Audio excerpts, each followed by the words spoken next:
اصل معجزہ کسے کہتے ہیں؟ جسے کوئی نبی چیلنج کے ساتھ پیش کرتا ہے کہ یہ ہے میری رسالت کا ثبوت، آؤ مقابلہ کر لو۔ حضرت موسیٰ علیہ السلام کے جو اصل معجزے تھے وہ دو تھے۔ ایک عصا، جس کا کہ مقابلہ کیا، آپ کو معلوم ہے کہ فرعون نے تمام جو جادوگر تھے پورے مملکت کے انہیں جمع کیا اور مقابلہ کیا۔ تو جس چیز کو کہ پیش کیا جائے چیلنج کے ساتھ کہ آؤ تو مقابلہ کر لو، وہ اصل معجزہ ہوتا ہے اس نبی اور رسول کا۔ تو حضور صلی اللہ علیہ وسلم کا اصل معجزہ، یعنی معجزات، آپ یہ مغالطے میں مبتلا نہ ہو، میں بقیہ معجزات کی نفی نہیں کر رہا، یہ واقعات اپنی جگہ حق ہیں کہ حضور کو پتھر سلام کرتے تھے۔ حضور صلی اللہ علیہ وسلم جس کھجور کے تنے کے ساتھ ٹیک لگا کر خطبہ دیا کرتے تھے، جبکہ ابھی مسجد نبی میں ممبر نہیں بنا تھا، جب تعداد زیادہ ہو گئی مسلمانوں کی اور ضرورت محسوس ہوئی کہ ذرا بلند مقام پر کھڑے ہو کر آپ خطبہ ارشاد فرمائیں، تو پھر وہ ممبر بنا کر رکھا گیا۔ پہلے مرتبہ جب آپ ممبر پر چڑھ رہے تھے خطبہ دینے کے لیے، تو اس کھجور کے سوکھے تنے میں سے ایسی آواز آئی جیسے کوئی بچہ بلک بلک کر رو رہا ہو کہ وہ سعادت جو مجھے حاصل رہی تھی آج تک میں محروم ہو گیا۔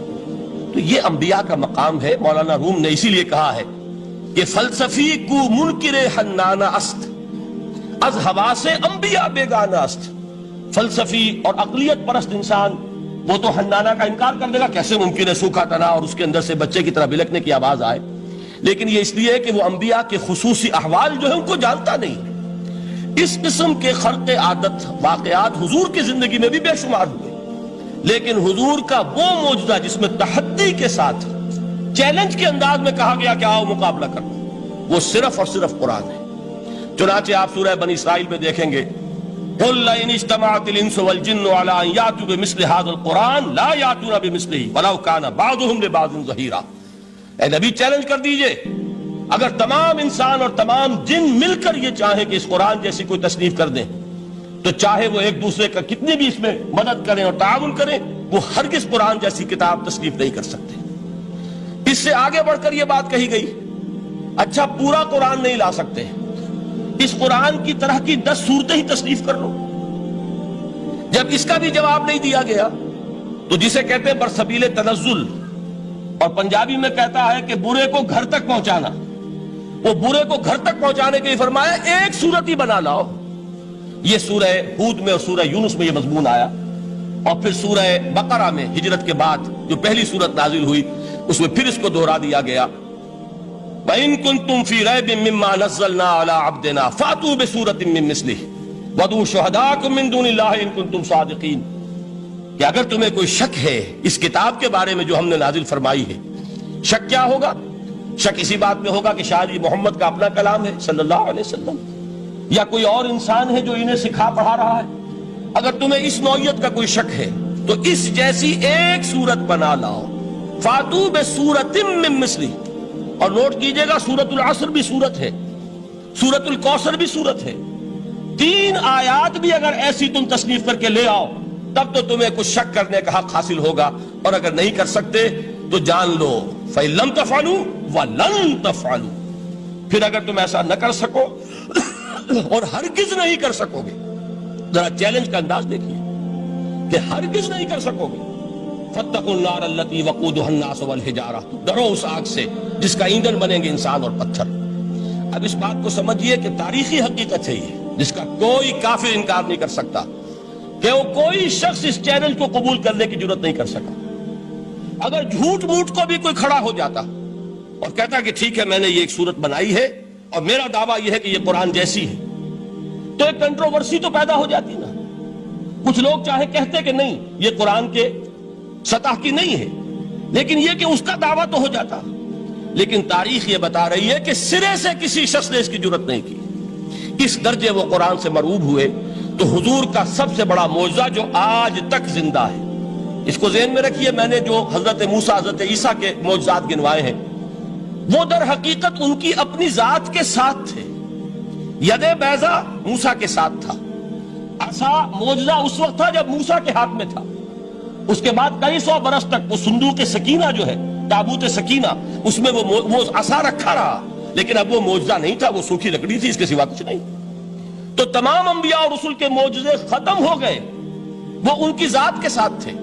محمد الرسول اللہ کی رسالت دائمی ہے تا قیام قیامت، لہذا معجزہ بھی آپ کا دائمی ہے، وہ معجزہ آج بھی موجود ہے۔ البتہ میں ادھر ضرور توجہ دلاؤں گا کہ قرآن مجید کے اعجاز کے 3 پہلو ہیں۔ پہلا پہلو، اور زیادہ تر اسی کی طرف توجہ زیادہ ہوئی ہے، وہ ہے قرآن کی فصاحت، بلاغت، ادبیت، اس کی چاشنی۔ ظاہر بات ہے کہ اس کا شعور اور ادراک صرف عربوں کو ہو سکتا ہے، بلکہ میرے خیال میں ناراض نہ ہو اہل عرب تو آج کے عربوں کو بھی نہیں ہو سکتا۔ یہ اسی دور کے عرب، ان کی اپنی جو اس وقت کی زبان تھی، اس زبان میں فصحاء، بلغاء، شعراء، خطباء، ان کو اتنا ذوق تھا کہ وہ باقی پوری دنیا کو کہتے تھے یہ گونگے ہیں، بولنا ہمیں آتا ہے، خطیب ہم ہیں، شاعر ہم ہیں، خطبہ ہم دے سکتے ہیں، شعر ہم کہہ سکتے ہیں، باقی سب تو عجمی ہیں، گونگے ہیں، ان کے اندر نہ فصاحت ہے، نہ بلاغت ہے، نہ ان کے کلام میں چاشنی ہے، نہ اس کے اندر کوئی شکو ہے۔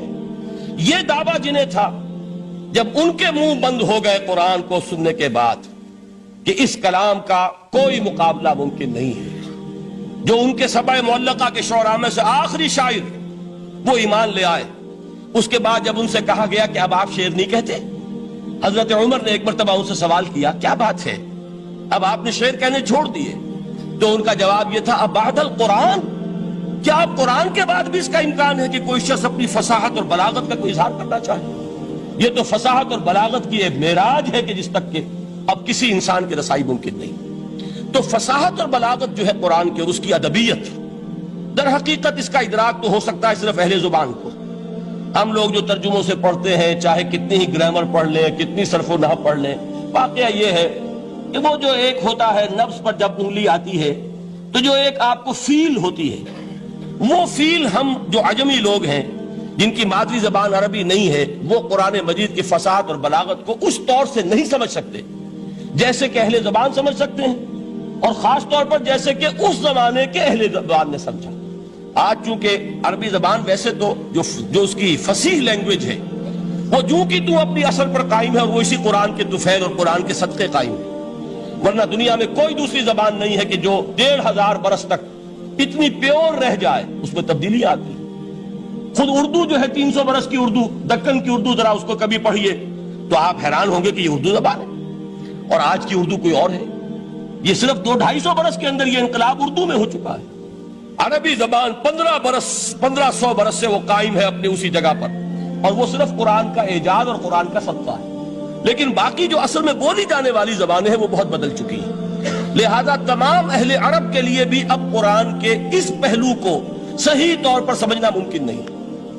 قرآن کی جو اعجاز کے 2 پہلو ہیں وہ ہے در حقیقت جو میری اور آپ کی توجہ کے خاص طور پر در حقیقت حقدار ہیں، اور ہمیں ان کی طرف توجہ کرنی چاہیے۔ بدقسمتی سے اس کی طرف عام طور پر علماء نے توجہ نہیں کی، اس کی صرف ادبیت ہی کا چرچا ہوتا ہے۔ اصل میں قرآن مجید علم انسانی کی معراج، فکر، فلسفہ، حکمت، قرآن کی ابدی حکمت، قرآن کا ابدی فلسفہ، قرآن انسانی مسائل کا جو حل دیتا ہے، قرآن نے سوشل سائنسز میں جس طریقے سے رہنمائی کی ہے، یہ 2 پہلو ہیں اس کے اعجاز کے، جس کی کہ آج ہمیں ضرورت ہے کہ ہم اس کا شعور اور ادراک حاصل کریں۔ اس کے ضمن میں خاص طور پر علامہ اقبال کا نام لینا چاہتا ہوں۔ میرے نزدیک اس دور میں قرآن مجید کے اس اعجاز اور اس کے ایک معجزہ ہونے کے لیے سب سے بڑی دلیل علامہ اقبال کی شخصیت ہے۔ وجہ کیا ہے کہ علامہ اقبال علماء کے طبقے میں سے نہیں تھے۔ ظاہر بات ہے کہ جن کا پورا جو ہے جن کی زندگی گزرتی ہو قال اللہ و قال الرسول میں، ان کے دلوں میں عظمت قرآن کی، ان کے دلوں میں حضور کی محبت، یہ تو سمجھیے کہ ہونی ہی چاہیے، ان کے شب و روز اسی میں گزرتے ہیں۔ لیکن یہ کہ ایک ایسا شخص جس کی تعلیم ہے کالجوں کی، یونیورسٹیوں کی، جس نے مشرق اور مغرب کے فلسفے کھنگال ڈالے، وہ شخص، اور وہ بھی اس دور میں جبکہ ہم پر مغرب سے مروبیت بہت شدید تھی۔ آج تو وہ مروبیت بہت کم ہو چکی ہے۔ آج تو ہمارا عام نوجوان جو ہے وہ آنکھوں میں آنکھیں ڈال کر بات کرتا ہے، اس میں خود اعتمادی ہے۔ ہمارا بھی اپنا ایک معاشی نظام ہے، ہمارا اپنا ایک سیاسی نظام ہے، ہمارا ایک اپنا سماجی نظام ہے، ہماری اپنی سوشل ویلیوز ہیں۔ آج کا نوجوان الحمدللہ احیاء اسلام کی وہ جد و جہد جو ہے وہ مرحلہ در مرحلہ بہرحال آگے بڑھ رہی ہے، وقت لگے گا، لیکن یہ کہ اس میں یقیناً ترقی ہوئی ہے۔ اسی کا مظہر یہ ہے کہ خود اعتمادی ہے، we have confidence۔ ہم جانتے ہیں کہ اسلام ایک دین ہے، مکمل دین ہے، اس کے پاس زندگی کے تمام مسائل کا حل ہے۔ لیکن یہ ہے آج 1985 کی بات۔ علامہ اقبال اس صدی کے آغاز میں گئے ہیں یورپ، جبکہ ہم محکوم تھے انگریز کے۔ ایک حاکم قوم کے ہاں جا کر، اس سے مروبیت کتنی شدید اس وقت تھی، جو جاتا تھا اکثر و بیشتر جو ہے واپس آتا تھا تو کھڑے ہو کر پیشاب کرنا ضروری سمجھتا تھا، اس لیے کہ اس نے وہاں پر لوگوں کو یہی کرتے دیکھا۔ ان کا لباس، ان کی وضاحت، ان کی تہذیب، ان کا تمدن، ہر طرح سے ان کے گن گاتا ہوا، ان کے لیے وہ بہت قصیدے جو ہیں تعریف کے کہتا ہوا آتا تھا۔ لیکن ایک علامہ اقبال کی شخصیت وہ ہے کہ وہ یہ خود کہتے ہیں کہ میں اس آگ میں ڈالا گیا ہوں مثل خلیل، مغربی تہذیب کے اس الاؤ میں مجھے اس طرح ڈالا اللہ نے جیسے کہ حضرت ابراہیم کو آگ میں ڈلوایا۔ میں اس تہذیب کے اس الاؤ کے اندر سے ہو کر آ رہا ہوں، اور میں نے یہ دیکھ لیا ہے کہ یہ تہذیب کھوکھلی ہے، اس کے اندر کوئی پائیداری نہیں ہے، نظر کو خیرہ کرتی ہے تب چمک تہذیب حاضر کی، یہ صناعی مگر جھوٹے نگوں کی ریزہ کاری ہے۔ اور دیار مغرب کے رہنے والوں، خدا کی بستی دکان نہیں ہے، کھڑا جسے تم سمجھ رہے ہو وہ اب ذرے کا معیار ہوگا۔ تمہاری تہذیب اپنے خنجر سے آپ ہی خودکشی کرے گی، جو شاخ نازک پہ آشیانہ بنے گا ناپائیدار ہوگا۔ اب آپ اندازہ کیجئے وہ شخص جو بنیادی طور پر فلسفی ہے، فلسفے کا طالب علم ہے، وہ جرمنی اور انگلستان میں جا کر فلسفے کھنگالنے کے بعد اسے اگر تسکین حاصل ہوئی، اس کی جو علم کی پیاس تھی اگر اسے سیری حاصل ہوئی تو صرف قرآن کے ذریعے سے، نہ کہیں جہاں میں اما ملی، جو اما ملی تو کہاں ملی میرے جرم خانہ خراب کو تیرے عفو بندہ نواز میں۔ یہ وہ شخص ہے، آخری زندگی میں ان کا کام صرف ایک رہ گیا تھا، قرآن کی تلاوت۔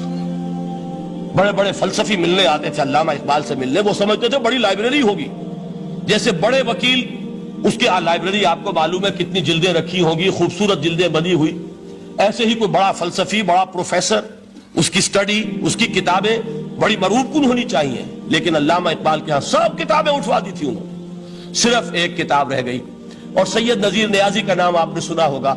انہوں نے جب یہ گواہی دی ہے، یہ واقعہ شاید آپ کے علم میں نہ آیا ہو، یہ بہت اہم واقعہ ہے۔ وہ یہ لکھتے ہیں کہ میں نے ایک مرتبہ علامہ سے پوچھا کہ کچھ لوگ اعتراض کرتے ہیں یا یہ خیال ظاہر کرتے ہیں کہ آپ نے اپنا فلسفہ خودی نیٹشے سے لیا ہے، کوئی کہتا ہے فلاں سے لیا ہے، کوئی کہتا ہے فلاں سے لیا ہے، کچھ آپ خود بتا سکیں گے کہ آپ کے فلسفہ خودی کی سورس کیا ہے؟ تو علامہ نے کہا کہ اچھا کل فلاں وقت آ جانا تو میں تمہیں لکھوا دوں گا، ڈکٹیٹ کرا دوں گا۔ تو سید نذیر نیازی کہتے ہیں کہ میں بہت خوش ہوا کہ یہ سعادت میرے حصے میں آ رہی ہے کہ علامہ اقبال خود مجھے تحریر کرائیں گے کہ میرے فلسفے کی سورس کیا ہے، میں نے کہاں سے اخذ کیا ہے۔ دوسرے روز وہ گئے، حاضر ہوئے، بڑے ہی ارمانوں کے ساتھ پینسل اور کاپی لے کر بیٹھے۔ علامہ نے فرمایا ذرا قرآن مجید نکال لاؤ۔ وہ قرآن مجید لائے، حیران ہوئے، یہ فلسفے کا سورس مجھے ڈکٹیٹ کرانے چلے تھے، یہ قرآن مجید کہہ رہے۔ کہا کہ ذرا سورۃ الحشر اس کا آخری رکوع، وَلَا تَكُونُوا كَالَّذِينَ نَسُوا اللَّهَ فَأَنسَاهُمْ أَنفُسَهُمْ أُولَٰئِكَ هُمُ الْفَاسِقُونَ۔ اے لوگوں، ان لوگوں کے مانند نہ ہو جانا جنہوں نے اللہ کو بھلا دیا، تو اللہ نے انہیں اپنی خودی سے غافل کر دیا، اپنے آپ سے بیگانہ بنا دیا، یہی ہیں لوگ جو فاسق ہیں۔ علامہ نے کہا میرے فلسفے کی سورس یہ میں آپ کو بتانا چاہتا ہوں۔ اس معنی میں کہتا ہوں کہ اس دور میں علامہ اقبال کی شخصیت کو میں اعجاز قرآن کا سب سے بڑا مظہر سمجھتا ہوں۔ ایک شخص 20ویں صدی عیسوی کی شخصیت، اور پھر یہ کہ وہ کہیں مسجد اور کسی مدرسے کے ماحول میں پلا بڑھا نہیں ہے، بلکہ اسکولوں اور کالجوں میں اور یونیورسٹیوں میں، اور صرف ہندوستان میں نہیں، انگلستان اور جرمنی کی یونیورسٹیوں میں رہا، جس نے اپنا لوہا منوایا ہے۔ وہ شخص اگر یہ کہتا ہے کہ میرے لیے فکر کی بنیاد، میرے فلسفے کی سورس، میری تمام سوچ کی رہنمائی جو ہے وہ اس کتاب نے کی ہے، تو معلوم ہوا کہ واقعتاً یہ قرآن مجید آج بھی معجزہ ہے۔ یہ بات تو ہوئی فلسفے اور فکر کے اعتبار سے۔ دوسرا پہلو جو اپلائیڈ پہلو ہے، اس دور کے اعتبار سے وہ اہم تر ہو گیا ہے۔ انسان کے لیے جو پیچیدہ تمدنی مسائل ہیں، سیاسی مسائل کو کیسے حل کیا جائے، معاشی مسائل کا حل کیسے ہو، سماج میں توازن کیسے ہو، مرد اور عورت کے درمیان توازن کیسے ہو، ہوتا کیا ہے، یا عورت بھیڑ بکری کی طرح کی ملکیت بن جاتی ہے. ہمارے ہاں اردو میں جو اس کا محاورہ ہے کہ جوتی کی نوک، یہ اس کی حیثیت ہو جائے گی، یا دوسری طرف عورت کلوپیٹرا بن کر قوموں کی قسمتوں سے کھیلے گی. دنیا میں یہ دو انتہائیں ہوئی. کہاں نقطہ عدل کہاں ہے؟ کیسے بیلنس جو ہے اسٹرائک کیا جائے، مردوں کے حقوق اور فرائض اور خواتین کے حقوق اور فرائض، اس میں صحیح ترین ایکویشن ہے کیا؟ اسی طریقے سے فرد اور اجتماع، فرد اور ریاست، یا تو یہ کہ انسان کی انفرادی آزادی اتنی جا رہی ہے، مادر پدر آزاد، جس کا مظہر یہ ہے کہ آج انگلستان میں دو مرد بھی میاں اور بیوی کی حیثیت سے رہ سکتے ہیں. قانون تسلیم کرے گا ہسبینڈ اینڈ وائف، ان کو وہی حقوق حاصل ہو. یہ ہے وہ آزادی. اور یا پھر یہ ہے کہ جو روس میں ہے یا دوسرے ممالک میں ہے کہ آزادی بالکل ختم، اور معلوم ہوا کہ ایک ٹوٹلیٹیرین سوسائٹی ہے، مستبدانہ نظام ہے. ان کے درمیان نقطہ عدل کہاں ہے؟ اسی طرح سرمایہ اور محنت، اگر ذرا سا سرمایہ کو چھوٹ ملتی ہے وہ مزدور کا خون چوستا ہے اور اس کا حق اس کو نہیں دیتا. اقبال نے بہت خوبصورت انداز میں کہا ہے کہ خواجہ از خون رگے مزدور سازد لال ناب، از جفائے دہ خدایاں کشت دہ کا نا خراب. انقلاب انقلاب انقلاب. ایک طرف سرمایہ دار ہے جو مزدور کی رگوں میں سے خون نچوڑ کر سرخ شراب کا پیمانہ لے کر بیٹھا ہوا ہے، وہ در حقیقت مزدور کا خون ہے جو پی رہا ہے. ایک طرف وہ زمیندار اور جاگیردار ہے جو کاشتکار کا خون جو ہے چوس رہا ہے. تو یہ انتہا ہے. اور یا یہ ہے کہ اگر ذرا آپ مزدور کو یا اس کارکن کو تھوڑا تحفظ دیجئے تو وہ کام نہیں کرتا. ہمارے ہاں پچھلے دور میں یہی ہوا تھا. میں یہ برملا کہتا ہوں، آج بھی آپ کے سامنے کہہ رہا ہوں کہ بھٹو نے واقعہ یہ بہت بڑا کارنامہ سر انجام دیا تھا. اس نے مزدور کو ایک سیلف ریسپیکٹ دی تھی، کاشتکار کو اپنی عزت کا احساس دیا تھا کہ میں بھی انسان ہوں، میرے بھی حقوق ہیں. لیکن نتیجہ اس کا نیگیٹو نکلا. مزدور نے کام کرنا چھوڑ دیا، معیشت کی گاڑی ختم ہو گئی. وہ چیز کہ جو متوازن ہو، جس میں مزدور کو اس کا حق مل رہا ہو اور پسینہ خشک ہونے سے پہلے اس کی جائز مزدوری اس کو مل گئی ہو، جس میں کہ انسان کسی سرمایہ دار کی رعیت بن کر نہ رہ جائے. دوسری طرف یہ کہ سرمایہ کے لیے بھی جو اس کا صحیح ہے کہ اس کو انسینٹیو ملے، وہ میدان میں آئے، اس کے اندر رسک لینے کے جو ہے وہ صلاحیت پیدا ہو. ان دونوں چیزوں کو کیسے متوازن کیا جائے؟ واقعہ یہ ہے کہ یہ ہے وہ پیچیدہ مسائل جن کا حل قرآن میں ہے. ہماری بدقسمتی کیا ہے کہ ہم نے خود ان چیزوں کے لیے دوسروں کے سامنے جھولی پساری ہوئی. ہم دوسروں سے بھیک مانگ رہے ہیں. ہمارا حال کیا ہوا تھا اس صدی کے شروع میں؟ مصطفیٰ کمال پاشا نے جب ترکی میں اسلام کے آئلی قوانین بھی منسوخ کیے، نوٹ کیجئے اس کو، یہ اسی صدی کے وہ صدمے ہیں جو ہم نے اٹھائے ہوئے ہیں.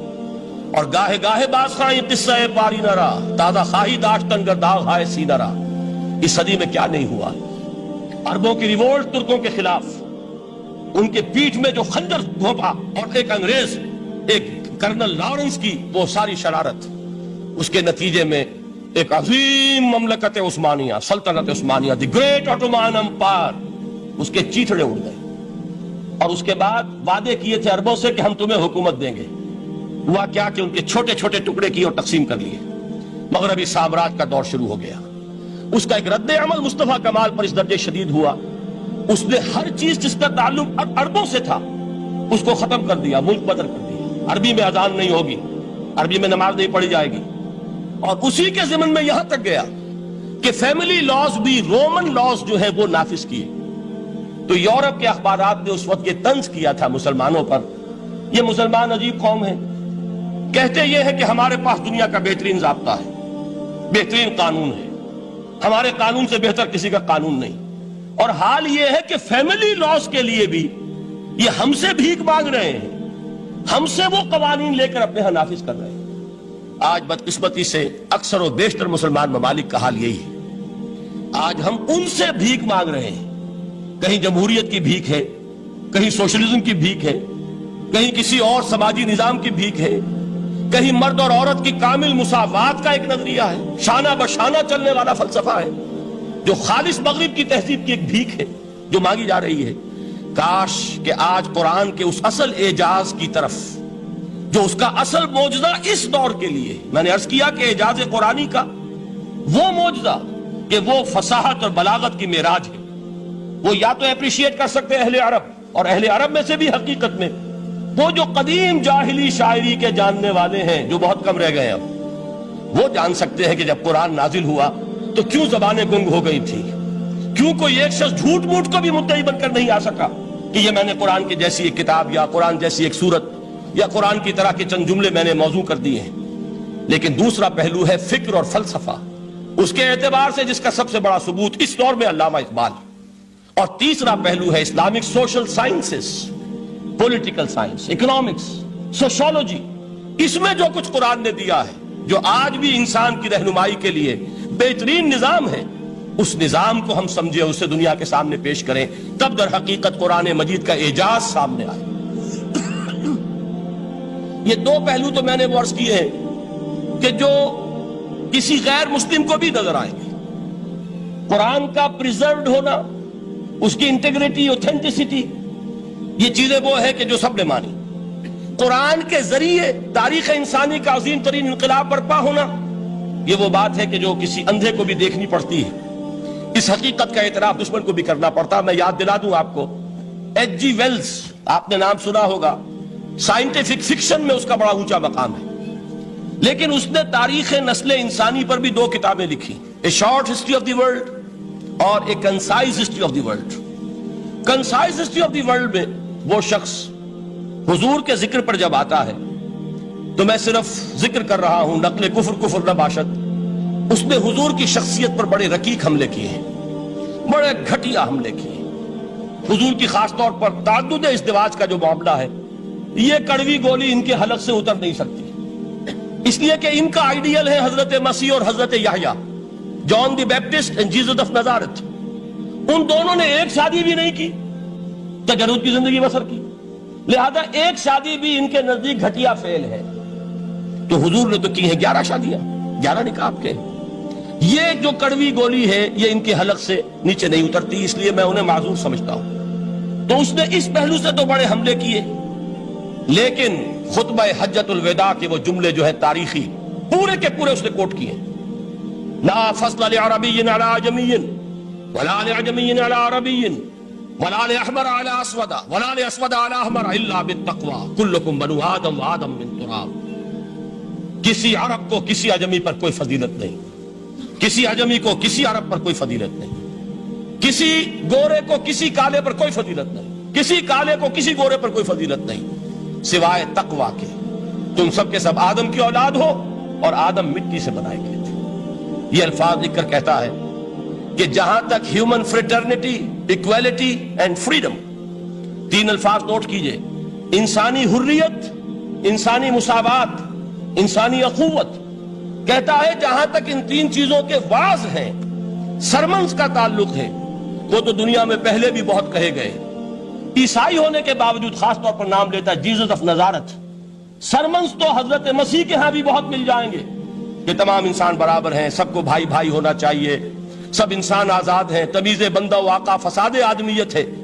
لیکن وہ کہتا ہے کہ یہ ماننا پڑتا ہے تاریخ انسانی میں پہلی مرتبہ ان اصولوں پر ایک انسانی معاشرہ قائم کیا محمد نے صلی اللہ علیہ وسلم. یعنی حضور کے ساتھ یہ معاملہ ایمپٹی سلوگنز کا نہیں ہے، یہ صرف واز نہیں ہے، یہ صرف سرمنز نہیں ہیں، یہ ایمپٹی سلوگنز نہیں ہیں.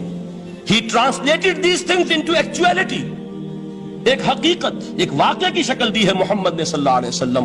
وہ معاشرہ پیدا کیا جس میں انسانی اخوت، انسانی مساوات اور انسانی حریت، یہ تینوں اقدار میں تمام و کمال موجود تھی. یہی وجہ ہے اس صدی میں نوٹ کیجئے، گاندھی جی، موہن داس کرم چند گاندھی، جس کو آج پوری دنیا میں تسلیم کیا جاتا ہے، عالم عرب میں بھی مہاتما گاندھی کی بڑی عزت ہے. پنڈت نہرو کا کسی زمانے میں استقبال ہوا تھا ریاض میں، تو ہمیں بہت غصہ آیا تھا کہ مرحبا برسول السلام، welcome to the prophet of peace. یہ الفاظ تھے کہ جن سے پنڈت نہرو کا استقبال ہوا تھا.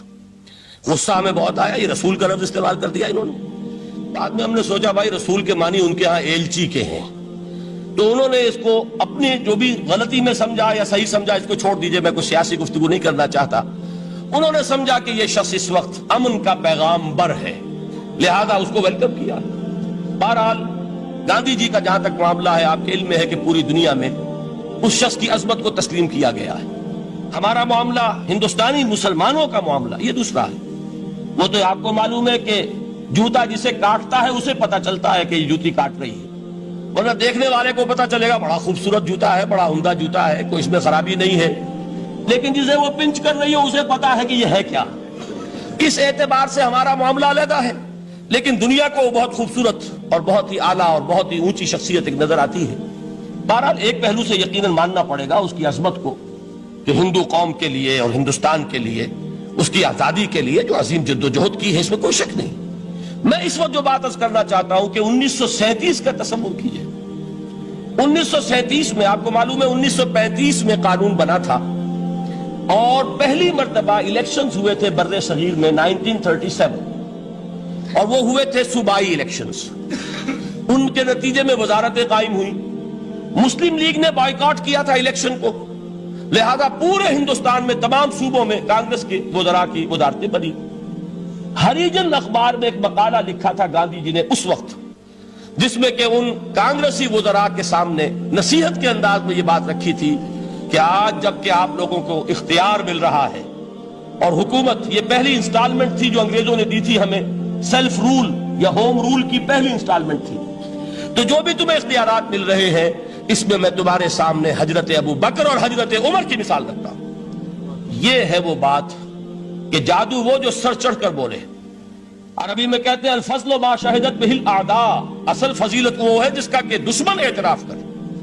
مہاتما گاندھی اگر اعتراف کر رہا ہے کہ تاریخ انسانی کی عظیم ترین شخصیتیں حکومت کی سطح پر وہ ابو بکر اور عمر ہیں، تو ابو بکر اور عمر کس درخت کے پھل ہیں؟ وہ شجرہ طیبہ، شجرہ نبوت ہے کہ جس کے پھل ہیں ابو بکر اور عمر، جن کو تربیت دی ہے محمد نے صلی اللہ علیہ وسلم۔ تو معلوم ہوا کہ یہ چیزیں وہ ہیں کہ جس کا لوہا آج دنیا مان رہی ہے، لہذا ہمیں قرآن مجید کے اعجاز کے پہلو سے ان اعتبارات سے خود بھی توجہ کرنی چاہیے اور دنیا کو بھی ادھر متوجہ کرنا چاہیے۔ اب میں تبرکاً 3 مقامات سے میں نے آیات پڑھی ہیں، قرآن مجید کی عظمت کا وہ ادراک اور شعور جو ہمیں ہو سکتا ہے، ہم وہ کہ جو قرآن کو مانتے ہیں اللہ کا کلام، ہم اس بنیاد پر سمجھے کہ اللہ نے اپنے کلام کی کیا مدح کی ہے۔ اور نمبر 2 یہ فارسی کا ایک مصرع ہے کہ قدر گوہر شاہ دانت یا بدانت گوہری، ہیرے جواہرات کی قدر و قیمت یا بادشاہوں کو معلوم ہوتی ہے جو ان میں کھیلتے ہیں، اور یا یہ کہ جوہری کو جو ان کا کاروبار کرتا ہے، جانتا ہے، پہچان ہے، پرکھتا ہے۔ عام آدمی کو کیا پتا، اس کے ہاتھ پہ اگر کوئی آپ ہیرا رکھ دیں، وہ سمجھے شاید کوئی کانچ کا ٹکڑا، اسے اس کے اندر کوئی فرق محسوس نہیں ہوگا۔ قدر گوہر شاہ دانت یا بدانت گوہری، کہ ہیرے جواہرات جو ہیں ان کی قدر و قیمت کا اندازہ یا بادشاہوں کو ہوتا ہے یا جوہری کو ہوتا ہے۔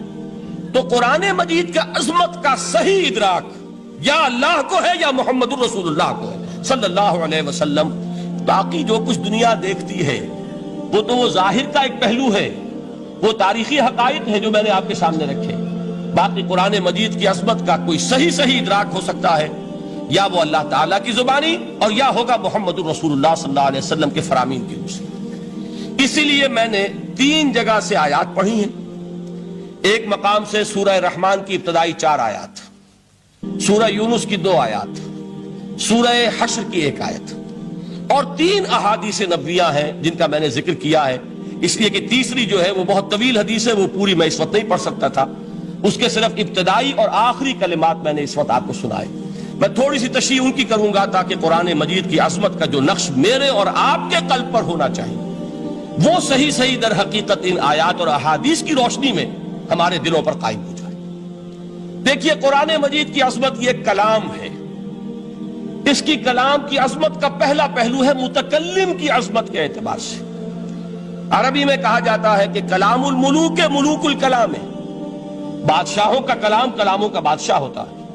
بادشاہ جب گفتگو کرے گا معلوم ہوگا شاہانہ انداز ہے، ایک کوئی بھکاری گفتگو کرے گا یا کوئی کجرا گفتگو کرے گا، سبزی فروش کرے گا، کوئی مچھلی فروش کرے گا، ہر ایک کا پتہ چل جائے گا کہ کون بولا، وہ جس کو کہتے ہیں کہ تانت بازی راگ پایا۔ 2 جملے کوئی شخص بولے گا پتہ چل جائے گا کتنے پانی میں ہے، اس کے علم کا، فضل کا، تہذیب کا، تمدن کا کیا معیار ہے۔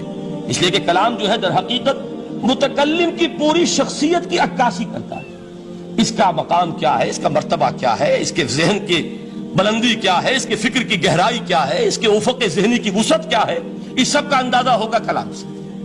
تو اب یہ کلام ہے اللہ کا. معلوم ہوا کہ اللہ کی صفات کا ایک کامل عکس قرآن مجید میں موجود ہے. یہ بات سمجھیے.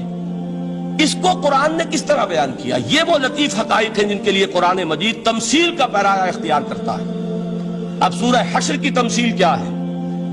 لو انزلنا هذا القرآن على جبل، اگر ہم نے اس قرآن کو کسی پہاڑ پر اتار دیا ہوتا، لرأيته خاشعا متصدعا من خشیت اللہ، تم دیکھتے اس پہاڑ کو کہ اللہ کی خشیت سے دب جاتا اور پھٹ جاتا. وَتِلْكَ الْأَمْثَالُ نَضْرِبُهَا لِلنَّاسِ لَعَلَّهُمْ يَتَفَكَّرُونَ. اور یہ مثالیں ہیں جو ہم لوگوں کے لیے بیان کرتے ہیں تاکہ وہ تفکر سے کام لیں، غور و فکر کریں. اگر میں اور آپ قرآن کی عظمت سے واقف نہیں ہوں گے، اس بات کو نوٹ کر لیجئے، تو میں اور آپ اپنا وقت کیسے صرف کریں گے اس کے لیے؟ انسان کا ایٹیچیوڈ بڑا یوٹیلیٹیرین ہے آج کے انسان کا خاص طور پر. وہ کسی ایسے ہی کام کے لیے وقت لگائے گا جس میں اس کے لیے فائدہ ہو، اور اس فائدے کی چیز اگر نہیں ہے تو اس کی طرف متوجہ نہیں ہوگا.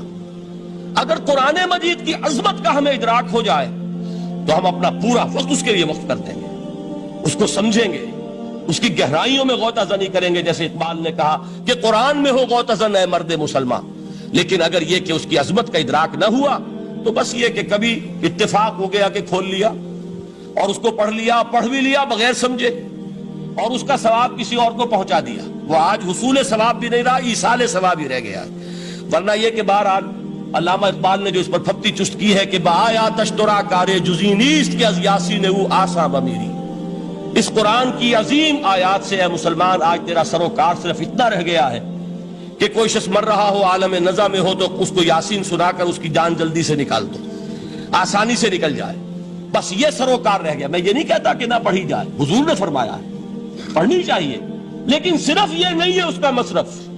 یہ تو انسانی زندگی کی رہنما کتاب بن کر نازل ہوئی ہے.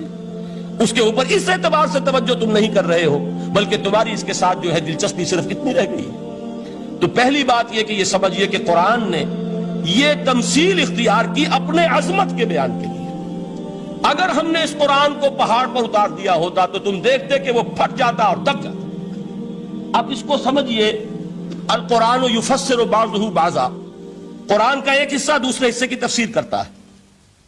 سورہ اعراف میں واقع آیا ہے کہ حضرت موسیٰ علیہ السلام کا آپ کو معلوم ہے کہ کوہ طور پر اللہ تعالیٰ سے ہم کلامی کا شرف حاصل کرتے تھے. گفتگو ہو رہی ہے لیکن اللہ نظر نہیں آ رہا. اب اس کو اپنے اوپر طاری کیجئے، یہ صاف سامنے آتے بھی نہیں، صاف چھپتے بھی نہیں. یہ جو صورتحال تھی کہ اگر کسی کی آپ آواز سن رہے ہیں، کلام سن رہے ہیں، سامنے نہیں آ رہا، تو آپ کے دل میں خواہش پیدا ہوگی کہ ذرا سا یہ پردہ بھی اٹھا دیا جائے، مجھے دیدار بھی حاصل ہو جائے.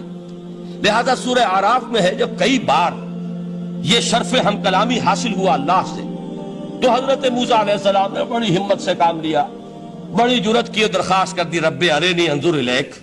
یہ جو پردہ بیچ میں حائل کیا ہوا ہے پروردگار، تو میرا شوق دیکھ، میرا اشتیاق دیکھ، تو مجھے ذرا دیدار بھی عطا ہو جائے.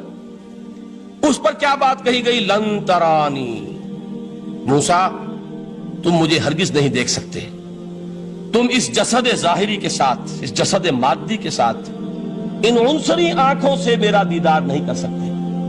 ولیکن انظر الی الجبل، دیکھو ہم تمہیں ایک مثال دیے دیتے ہیں، ذرا اس پہاڑ کی طرف دیکھو، ہم اپنی ایک تجلی اس پر ڈالیں گے. فَإِنِ اسْتَقَرَّ مَكَانَهُ فَسَوْفَ تَرَانِي، اگر وہ پہاڑ ہماری تجلی کو جھیل جائے، تحمل کر لے، تو تم بھی سوچنا کہ شاید ہمیں دیکھ سکو. اس کے بعد ہوا کیا؟ فَلَمَّا تَجَلَّى رَبُّهُ لِلْجَبَلِ جَعَلَهُ دَكًّا وَخَرَّ مُوسَىٰ صَعِقًا. جب اللہ تعالیٰ نے پہاڑ پر اپنی ایک تجلی ڈالی تو وہ پہاڑ جو ہے پھٹ گیا. اور موسیٰ، اب دیکھیے براہ راست تجلی موسیٰ پر نہیں ہے، یہ انڈائریکٹ مشاہدہ ہے تجلی ربانی کا کہ جو پہاڑ پر ہوئی ہے، اور پہاڑ کی جو کیفیت ہوئی ہے اس کے مشاہدے سے حضرت موسیٰ بے ہوش ہو کر گر گئے. وَصَعِقَ مُوسَىٰ خَرَّ مُوسَىٰ صَعِقًا. یہ ہے وہ مثال جو یہاں دی ہے قرآن کے لیے. لَوْ أَنزَلْنَا هَذَا الْقُرْآنَ عَلَىٰ جَبَلٍ لرأيته خاشعا متصدعا من خشیت اللہ. نتیجہ کیا نکلا؟ ان فرق کیجئے استدلال استنتاج. نتیجہ یہ نکلا کہ جو تاثیر تجلی ذات ربانی کی ہے وہی تاثیر کلام ربانی کی ہے. صرف یہ ہے کہ ہمیں اس کا شعور نہیں، ہمیں اس کا ادراک نہیں. یہ بالکل ذات کی تجلی کی جو تاثیر تھی وہی قرآن خود بیان کر رہا ہے کہ اس کلام ربانی کی بھی. اس کو بھی علامہ اقبال نے خوب کہا ہے، فاش گویم آنچ در دل مزمرست، صاف کہہ دیتا ہوں جو کچھ میرے دل میں ہے. این کتابیں نیست چیزیں دیگرست. اسے کتاب نہ سمجھ بیٹھنا قرآن کو، یہ کتاب نہیں ہے، کچھ اور ہے. کچھ اور کیا ہے؟ مثل حق پنہاؤ ہم پیداستو، زندہ پائندہ گویاستو. یہ تو جیسے اللہ تعالیٰ کی ذات ہے، مثل حق، ذات حق سبحانہ و تعالیٰ کی طرح یہ زندہ ہے، پائندہ ہے. مثل حق پائندہ گویاستو، یہ جو ہے زندہ ہے، یہ متکلم ہے، کلام نہیں ہے. کل صفات ربانیہ جو ہیں ظاہر اور باطن، مثل حق پنہا، ظاہر و پنہا، اور حی و قیوم جیسے اللہ کی ذات ہے، وہی صفات اس کلام کی ہیں. اور اس کے بعد وہ شعر آیا تھا جو میں پہلے سنا چکا ہوں، چوں بجاں در رفت جاں دیگر شود. جب یہ قرآن کسی انسان کے اندر سرایت کر جاتا ہے، اس کے دل پر نازل ہوتا ہے. دیکھیے یہ الفاظ آپ کو کہیں اور نہیں ملیں گے. میرے نزدیک جہاں علامہ اقبال اس دور میں قرآن کی عظمت کا سب سے بڑا ثبوت ہے، وہاں عظمت قرآنی کے سب سے زیادہ واقف اور اس کا سب سے زیادہ شعور رکھنے والے بھی علامہ اقبال. یہ الفاظ آپ کو کہیں نہیں مل سکیں گے کہ مثل حق پنہاؤ ہم پیداستو، زندہ پائندہ گویاستو، چوں بجاں در رفت جاں دیگر شود، جاں چو دیگر شد جہاں دیگر شود. جب یہ انسانوں کے اندر سرایت کر جاتا ہے، ان کے اندر ایک انقلاب آ جاتا ہے، اور یہ اندر کا انقلاب ہے جو ایک عالمی انقلاب کا پیش خیمہ بنتا ہے. آپ آرڈیننس کے ذریعے سے نمازیں پڑھوائیں گے تو پھر نماز وہی پڑھی جائے گی جو آفس ٹائم میں آئے گی. باقی اور کیوں پڑھیں گے؟ وہ تو آرڈیننس کے ذریعے سے پڑھائی جا رہی ہے نا. اس کا حشر تو وہ ہوگا جو ہمارے ہاں دیکھا جا چکا ہے. اور اس وقت بھی اس زمانے میں میں نے یہ سنا ایک جگہ کہ کلاس 4 امپلائیز جو ہیں، وہ شروع میں جب آرڈیننس نافذ ہوا تھا ہمارے ہاں تو دفتروں میں بڑا اہتمام ہوا. آفیسرز نے خاص طور پر بڑے اہتمام سے ظہر کی نماز پڑھنی شروع کی. لیکن مجھے بتایا گیا کہ کلاس 4 امپلائیز جو ہیں ہمارے، یہ ڈرائیورز ہیں، پینز ہیں، یہ کھڑے ہنستے رہتے ہیں، شریک نہیں ہوتے. میں نے ان سے کہا وہ اس لیے کہ انہیں معلوم ہے کہ آپ بھی تو یہی پڑھ رہے ہیں صرف نماز. باقی آپ کے ڈرائیور سے اور آپ کے خانسامہ سے یہ بات چھپی ہوئی نہیں ہے کہ عصر آپ نے بھی نہیں پڑھنی، یہ صرف زور ہے جو آپ پڑھ رہے ہیں.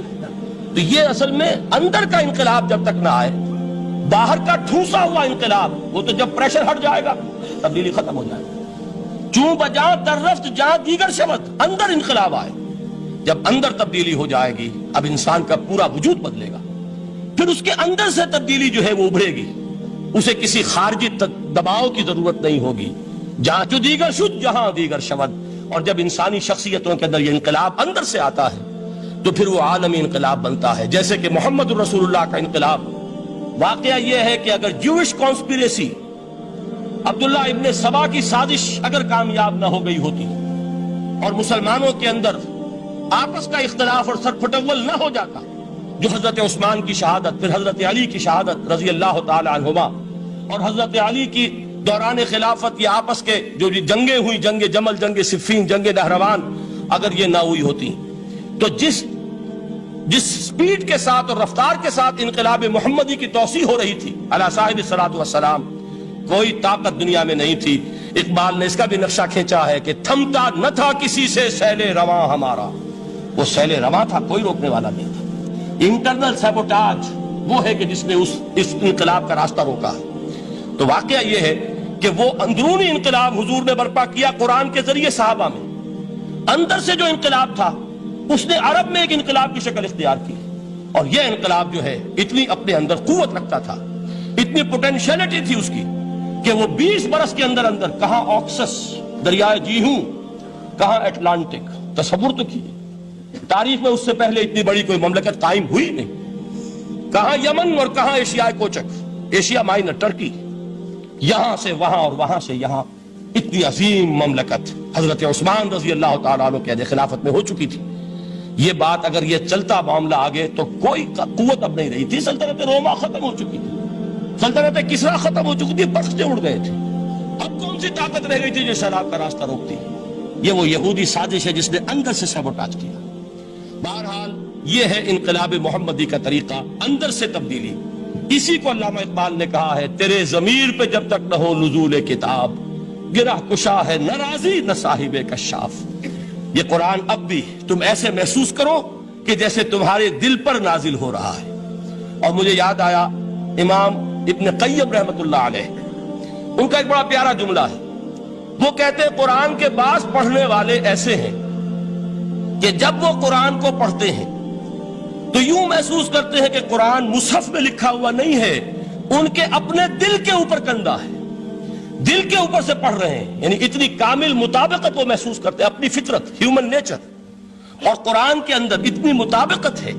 اس طرح وہ ٹیلی کرتے ہیں ایک دوسرے کے ساتھ کہ محسوس ہوتا ہے کہ وہ کتاب ان صفحات میں لکھی ہوئی نہیں ہے بلکہ لوح قلب پر لکھی ہوئی ہے کہ جہاں سے وہ انسان اسے پڑھ رہا ہے. تو پہلی بات تو قرآن مجید کی آیت کے حوالے سے اس پہلو سے ہمارے سامنے آئی کہ جو تاثیر ہے ذات ربانی کی تجلی کی, وہی تاثیر ہے اس قرآن مجید کی, بشرطے کہ ہمارے دل جو ہیں وہ کچھ اپنے اندر اس استعداد اور صلاحیت کو پیدا کر لیں.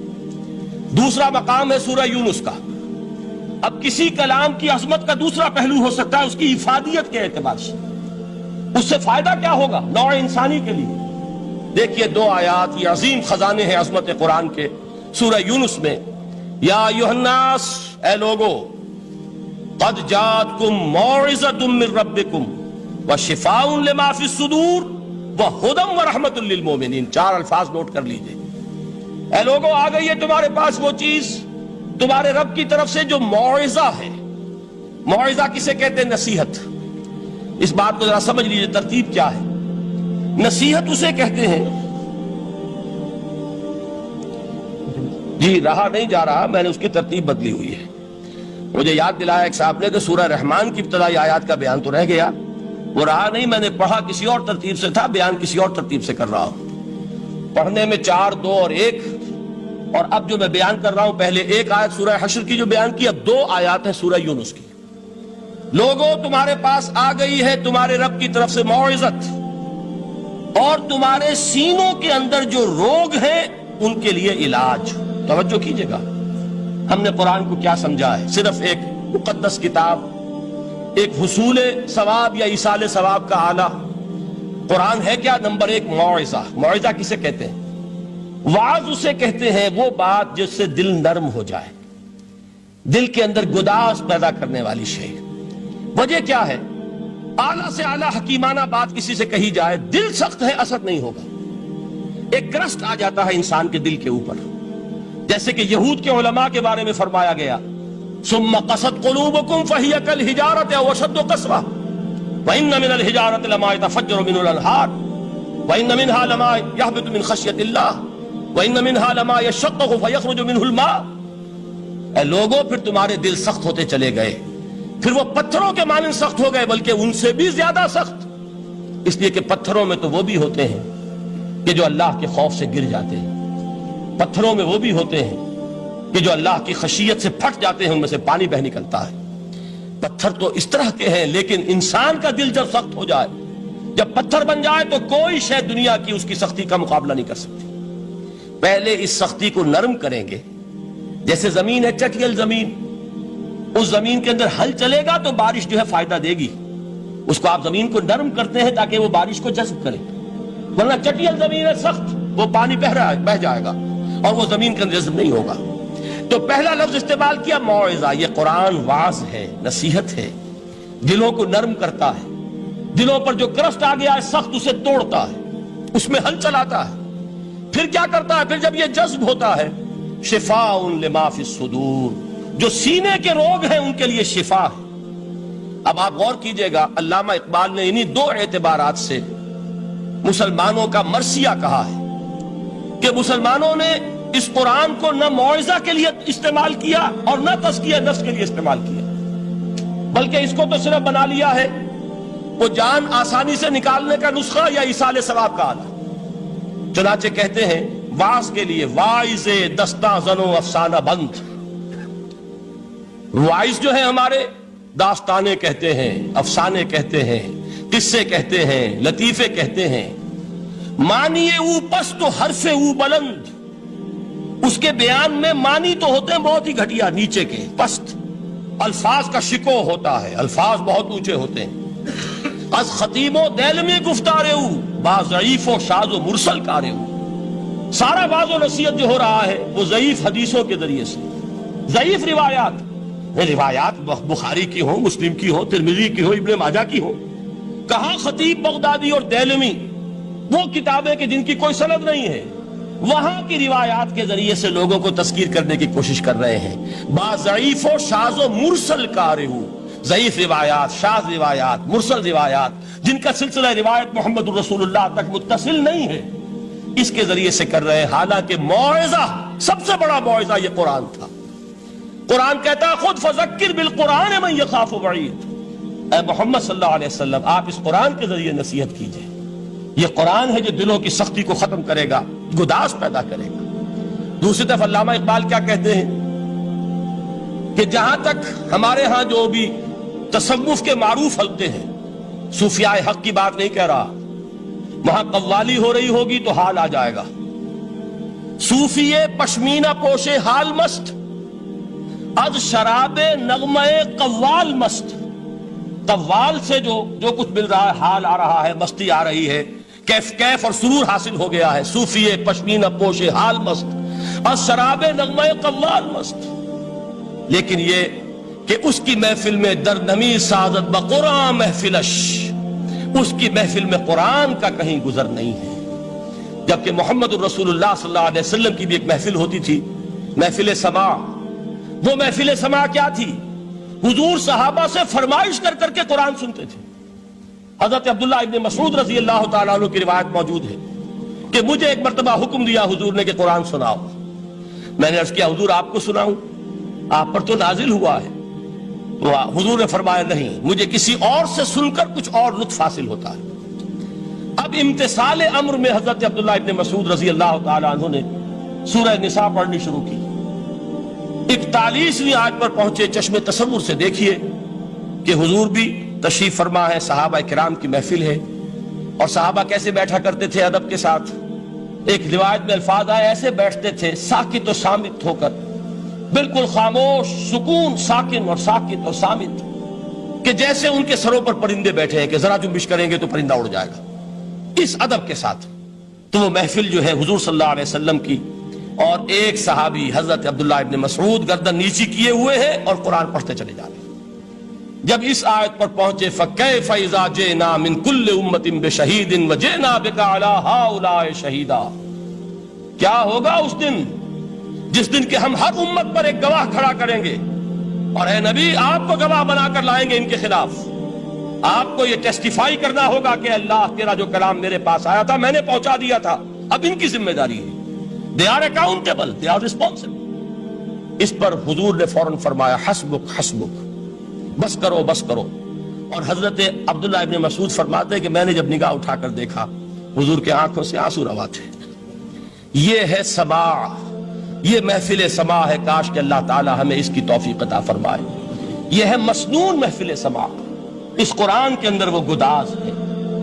آیا کہ نہیں 7ویں پارے کی بالکل آغاز میں وَإِذَا سَمِعُوا مَا أُنزِلَ إِلَى الرَّسُولِ تَرَىٰ أَعْيُنَهُمْ تَفِيضُ مِنَ الدَّمْعِ مِمَّا عَرَفُوا مِنَ الْحَقِّ يَقُولُونَ رَبَّنَا آمَنَّا فَاكْتُبْنَا مَعَ الشَّاهِدِينَ۔ تو یہ ہے دوسری چیز کہ در حقیقت تزکیہ نفس کا ذریعہ یہ قرآن ہے۔ سینوں میں جو روگ ہیں، حب دنیا، حب مال، حب شہرت، حب اقتدار، جس کو کہ ایڈلر کہتا ہے دی ارج ٹو ڈومینیٹ، میرا غلبہ ہو، میرا تسلط ہو، میں نمایاں ہو جاؤں، میری حکومت بن جائے، اختیار میرے ہاتھ میں آ جائے، دی ارج ٹو ڈومینیٹ، یہ ساری ارجز ہیں ہماری در حقیقت جس سے فساد رونما ہے۔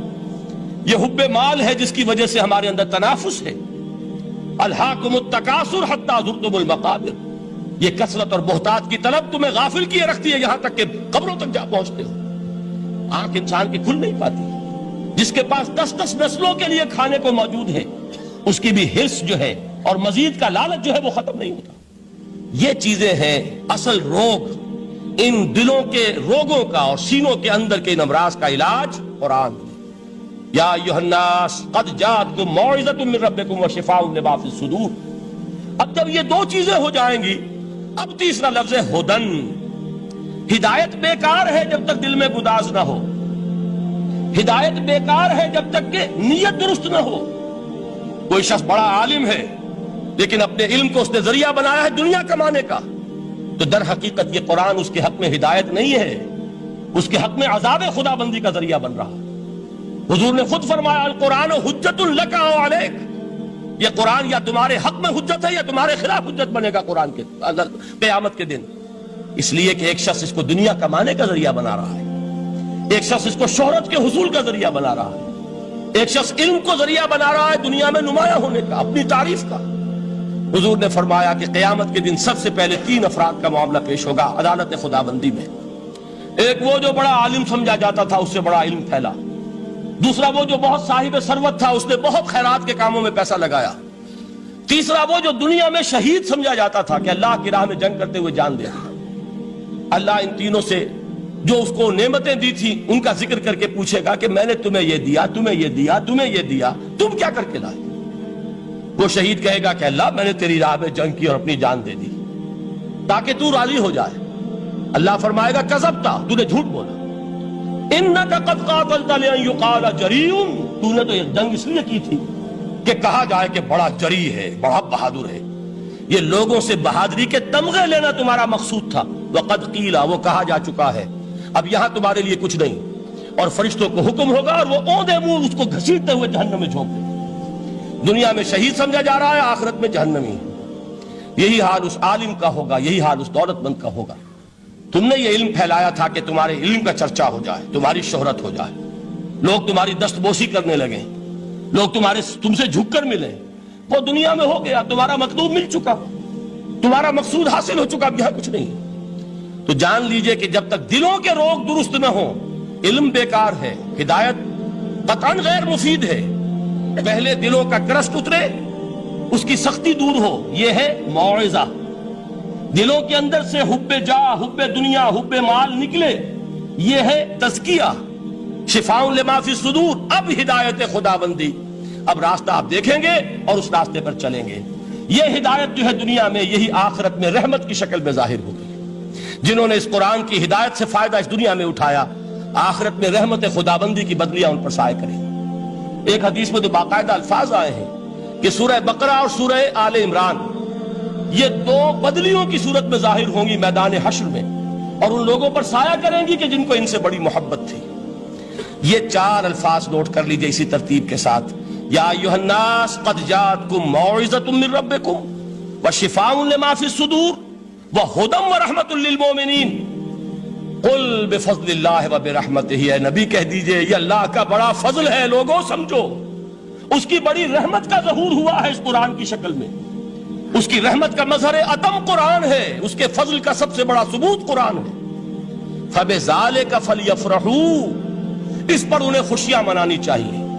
اترانا ہے تو اس پر اترائیں کہ اتنی بڑی دولت ہمارے پاس ہے، اتنا بڑا احسان ہے جو اللہ نے ہم پر کیا ہے۔ فبذالک فلیفرحوا هو خیر مما یجمعون، جو چیزیں یہ جمع کرنے کی فکر کر رہے ہیں ان سے کہیں زیادہ قیمتی یہ